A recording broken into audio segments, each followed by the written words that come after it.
तो 5 राज्यों के चुनाव 2024 का सेमीफाइनल माने जा रहे हैं। आज तेलंगाना में वोटिंग के साथ सभी 5 राज्यों के एग्जिट पोल के नतीजे आए। Times now Navbharat ETG exit poll में जहां राजस्थान में बीजेपी की सरकार बनने का अनुमान, तो वहीं मध्य प्रदेश और छत्तीसगढ़ में बीजेपी और कांग्रेस के बीच मुकाबला कांटे का। हालांकि तेलंगाना से कांग्रेस के लिए बेहतर खबर की संभावना है। एग्जिट पोल्स में यही आंकड़े सामने हैं। एग्जिट पोल के नतीजे क्या और क्या है नतीजों में छुपे 2024 के संकेत, इस रिपोर्ट में जरा देखिए।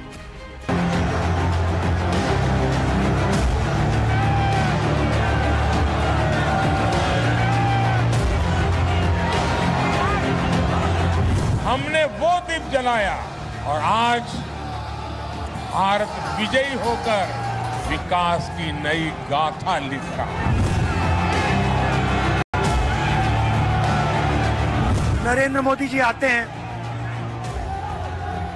जहां भी जाते हैं मेरे बारे में गलत शब्द प्रयोग करते हैं, गाली देते हैं, मुझे उल्टी सीधी बात करते हैं। अच्छा है, मुझे कोई फर्क नहीं पड़ता।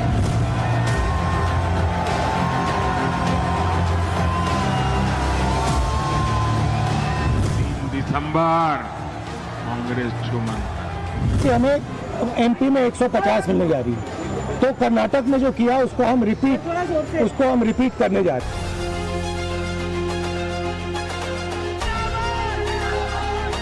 5 चुनावी राज्यों में से आखिरी राज्य तेलंगाना में हुई वोटिंग के साथ ही जनता जनार्दन ने 2024 के सेमीफाइनल में अपना लोकतांत्रिक आदेश दे दिया है। तेलंगाना में केसीआर ओवैसी की जोड़ी चलेगी या इस बार दाल कांग्रेस की गलेगी, या चौंकाते हुए बीजेपी तेलंगाना में कोई बड़ा सरप्राइज देगी, सवाल यही है।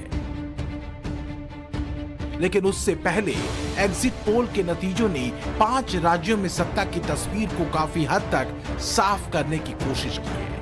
ज्यादातर एग्जिट पोल के नतीजे जो संकेत दे रहे हैं, उसके मुताबिक हिंदी बेल्ट यानी राजस्थान, मध्य प्रदेश और छत्तीसगढ़ की सत्ता के संकेत कुछ ऐसे हैं कि राजस्थान में बीजेपी के सत्ता में वापसी के संकेत मिल रहे हैं, जबकि एग्जिट पोल मध्य प्रदेश में कांग्रेस की सत्ता में वापसी का अनुमान लगा रहे हैं। छत्तीसगढ़ में लड़ाई काफी क्लोज है, बीजेपी और कांग्रेस के बीच टक्कर जोरदार है। तो क्या एग्जिट पोल के ये नतीजे अगर 3 तारीख के फाइनल नतीजों में बदलते हैं, तो इससे आगे की राजनीति नए तरीके से कसी जाएगी? इसमें शक नहीं कि ये नतीजे 2024 में केंद्र की लड़ाई में एक बड़ी लकीर खींचेंगे। अब नजर डालिए टाइम्स नाउ नवभारत ईटीजी के एग्जिट पोल के नतीजों पर। हमारे एग्जिट पोल के मुताबिक राजस्थान में बीजेपी को साफ बहुमत मिलता नजर आ रहा है। अगर आप एग्जिट पोल का आंकड़ा देखेंगे तो कांग्रेस को 56 से 72 सीटें मिलने का अनुमान है। बीजेपी को राजस्थान में 108 से 128 सीटें मिलने के संकेत हैं, जबकि अन्य के खाते में 13 से 21 सीटें जाने का अनुमान है।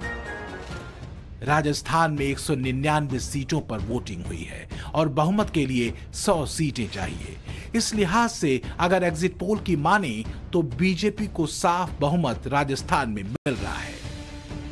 अगर बात वोट शेयर की करें तो राजस्थान में कांग्रेस को 38.98% वोट मिलने का अनुमान है, जबकि बीजेपी को 41.88% वोट जाता दिख रहा है। वहीं अन्य के हिस्से में 19% से ज्यादा वोट जाने का अनुमान है। अब सवाल यह है कि क्या कांग्रेस का गहलोत मॉडल राजस्थान में इतना असरदार नहीं रहा? हालांकि सीएम गहलोत दावा कर रहे हैं कि राजस्थान में सरकार कांग्रेस की ही आ रही है। इतना ही नहीं, उनका दावा तो यह भी है कि 5 राज्यों में बीजेपी कहीं नहीं आ रही। देखिए, एग्जिट पोल कुछ भी आए, सरकार कांग्रेस की बन रही है राजस्थान के अंदर। 5 राज्यों में बीजेपी कहीं नहीं आ रही है। 5 राज्यों में मुझे लगता है बीजेपी कहीं जीत नहीं रही है, नंबर 1। नंबर 2, राजस्थान के अंदर एग्जिट पोल कुछ भी आ जाए, सटोरी कुछ भी कह दे, आप लोग कुछ भी दिखा दो मीडिया वाले, और सर्वे कुछ भी आया आपके मीडिया के अंदर, जो प्री पोल सर्वे आ चुके हैं, तब भी मेरा हंच कहता है, जो मैं कमेंट सुनता हूं लोगों से, आम लोगों से, गांव में, शहर में, पिछले 6 महीने से, उससे मुझे लगता है कि सरकार हमारी आनी चाहिए, बस मैं मानता हूं। राजस्थान के एग्जिट पोल के नतीजों को नकार रहे गहलोत और कांग्रेस के दूसरे नेता मध्य प्रदेश, छत्तीसगढ़ और तेलंगाना के नतीजों को लेकर क्या कहेंगे। ये सवाल इसलिए है क्योंकि छत्तीसगढ़ के एग्जिट पोल में कांग्रेस के लिए संकेत राहत भरे दिख रहे हैं। यहाँ पर एग्जिट पोल में कांग्रेस की भूपेश बघेल सरकार अपनी सत्ता बचाती दिख रही है। छत्तीसगढ़ की 90 सीटों में से कांग्रेस को 48 से 56 सीटें मिलने के आसार हैं।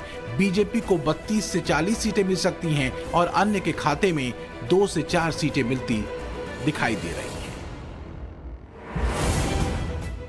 जबकि छत्तीसगढ़ में वोट शेयर की बात करें तो times now Navbharat ETG exit poll के मुताबिक कांग्रेस को 46.7% वोट मिल रहा है, बीजेपी को 42.4% वोट मिल सकता है और अन्य को 10.9% वोट मिल सकता है। 7 एग्जिट पोल में किसी का आंकड़े एक आध समानता है,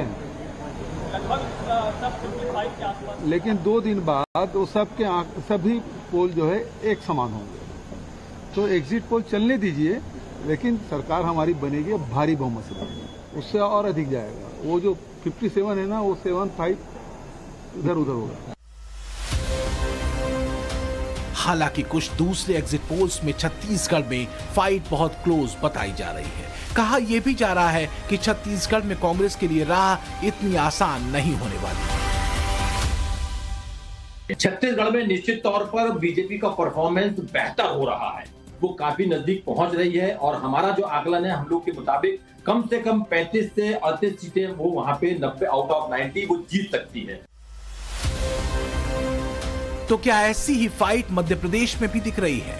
यहां मामा शिवराज से कमलनाथ 2018 वाले सियासी दांव का बदला लेने में क्या कामयाब हो जाएंगे? एग्जिट पोल के आंकड़े मध्य प्रदेश में बीजेपी कांग्रेस के बीच कांटे की टक्कर की तरफ इशारा कर रहे हैं। टाइम्स नाउ नवभारत ईटीजी के एग्जिट पोल के नतीजे बता रहे हैं कि कांग्रेस को मध्य प्रदेश में 109 से 125 सीटें मिल सकती हैं। वहीं बीजेपी को 105 से 117 सीटें मिलने का अनुमान है, जबकि अन्य के हिस्से में 1 से 5 सीटें जाती दिखाई दे रही हैं। पिछली बार का मुकाबला भी कुछ इतना ही क्लोज था। अब खेल कैसे फंस रहा है ये समझिए, क्योंकि इस फाइट को बेहद क्लोज कहा जा रहा है। दरअसल मध्य प्रदेश में बहुमत का आंकड़ा 116 है और दोनों ही पार्टियों को इसी के आसपास सीटें मिलती दिख रही हैं। वहीं अगर वोट शेयर की बात करें तो times now Navbharat ETG exit poll के मुताबिक कांग्रेस को 43.83% वोट मिल सकते हैं, जबकि बीजेपी को 42.23% वोट मिल सकते हैं। वहीं अन्य के खाते में 13.94% वोट जाते दिखाई दे रहे हैं।